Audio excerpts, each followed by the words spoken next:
والشمس وضحاها والقمر إذا تلاها والنهار إذا جلاها والليل إذا يغشاها والسماء وما بناها والأرض وما طحاها ونفس وما سواها فألهمها فجورها وتقواها قد أفلح من زكاها وقد خاب من دساها كذبت ثمود بطغواها إذ انبعث أشقاها فقال لهم رسول الله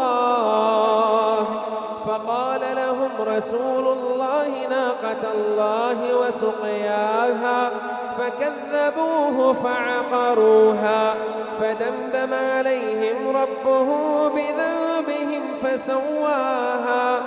ولا يخاف